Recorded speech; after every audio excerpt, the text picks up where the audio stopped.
মরক্কোর তারকা প্লেয়ার আশরাফ হাকিমি শেষমেশ বাঁচালেন হার্দিক পান্ডিয়াকে। বলবেন কিভাবে? মনে আছে হাকিমির বউ তাকে ডিভোর্স দিয়েছিল। আইন অনুসারে হাকিমের অর্ধেকের বেশি সম্পত্তি পাওয়ার কথা ছিল তার স্ত্রীর, কিন্তু যখন আদালত রায় দিতে গেল দেখল আসলে হাকিমের তেমন কিছুই নেই, যা আছে সব তার মায়ের নামে। এখন মায়ের নামে আছে তাই সবকিছু তার মায়ের। মায়ের সম্পত্তি তার ছেলের বউকে দিয়ে দেওয়া যায় না। বেঁচে গেলেন হাকিমি। এবার একটু আসেন তারকা খেলোয়াড় পান্ডিয়ার দিকে। ক্রিকেটার হার্দিক পান্ডিয়া এবং তার স্ত্রী নাতাশার বিবাহ বিচ্ছেদ হচ্ছে। এখন আইন অনুসারে তার 70% সম্পত্তি নাতাশার কাছে হস্তান্তর করা হবে। অথচ দুইজনই কিন্তু প্রেম করে নিজেদের পছন্দে বিয়ে করেছিলেন। দুজনেই স্বাধীন স্বাবলম্বী। এমনকি পান্ডিয়ার স্ত্রী নাতাশার একটি পোস্ট ভাইরাল হয়। সেখানে দেখা যায় তিনি উল্লেখ করেছেন 2 দিন পর পথে বসবেন পান্ডিয়া। অথচ 2 বছর আগে হার্দিক পান্ডিয়ার ক্যাপ্টেন্সিতে গুজরাট IPL জিতেছে প্রথমবার। স্ত্রী ছেলেকে নিয়ে সুখে কাটছিল তার দিন, কিন্তু হঠাৎ এক ঘূর্ণিঝড়, একের পর এক বিপদ আসতে থাকলো। রোহিতকে হটিয়ে মুম্বাইয়ের ক্যাপ্টেন করা হলো তাকে।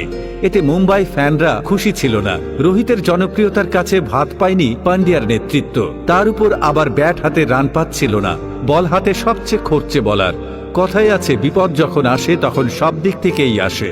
নাতাশার বিচ্ছেদও তারই একটি। অবশ্য নাতাশার সাথে সমস্যা চলছে এটা গেস করা গিয়েছিল আরো অনেক আগে। এই সিজনে IPL-এ একটা ম্যাচ দেখতেও আসেনি নাতাশা। সোশ্যাল মিডিয়া থেকেও হার্দিকের সাথে তোলা ছবি হাইড করে ফেলেছে সম্প্রতি। বিবাহ বিচ্ছেদের আবেদন করেছিলেন এবং তার সম্পত্তির অর্ধেক দাবি করেছিলেন তার স্ত্রী। তবে তাকে আদালতের মাধ্যমে জানানো হয়েছিল যে তার স্বামীর কিছুই নেই, যেহেতু তার সমস্ত সম্পত্তি তার মায়ের নামে নিবন্ধিত। এবার প্রায় একই রকম ঘটনা কিন্তু হয়েছে পান্ডের ক্ষেত্রে। সম্প্রতি এক অনুষ্ঠানে পান্ডিয়া বলেছেন তার যাবতীয় সম্পদ হয়তো তার মায়ের নামে কিংবা তার ভাইয়ের নামে। তাই দেখা যাচ্ছে এই যাত্রা একটা বড় বাঁচা বেঁচে গেলেন পান্ডিয়া। কিন্তু ভারত বলে ব্যাপারটা কিন্তু একটু জটিল হয়ে যাবে বলেও ধারণা করছেন অনেকেই।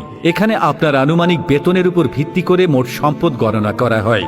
তারপর আদালতে চূড়ান্ত অর্থ প্রদানের সিদ্ধান্ত নেয়। আপনি আপনার সম্পত্তি কার নামে, কার নেতৃত্বে, কোথায় রেখেছেন সেটা দেখেন আদালত। সুতরাং এর থেকে আক্ষরিক অর্থে কোনো পরিত্রাণ নেই পান্ডিয়ার। এই ঘটনা নিয়ে দিনভর চলছে নানা ঘটনা দুর্ঘটনা। অনেকে বলছেন এই আইনটা সম্পূর্ণ অবৈধ। এই আইনকে কাজে লাগিয়ে রীতিমতো ব্যবসা করছে এখানকার মেয়েদের বড় একটি অংশ, এমনটাও দাবি অনেকের। অনেক ভারতীয় মনে করেন এর বিরুদ্ধে সোচ্চার হওয়া দরকার। তাদের মতে একটা সময় যখন বিবাহিত নারীরা অর্থনৈতিকভাবে স্বামীর উপর নির্ভরশীল ছিল তখন তাদের নিরাপত্তার জন্য এই আইন করা হয়েছিল। কিন্তু বর্তমানে সবার ক্ষেত্রে এই আইনটি কেন প্রযোজ্য হবে এই জিজ্ঞাসা তাদের মধ্যে রয়েই গেছে। দর্শক, এই ছিল আজকের ভিডিও। কেমন লাগলো তা অবশ্যই কমেন্ট করে জানাতে ভুলবেন না। দেখা হবে পরবর্তীতে নতুন কোনো ভিডিওতে। সবাই ভালো থাকুন, সুস্থ থাকুন। ধন্যবাদ।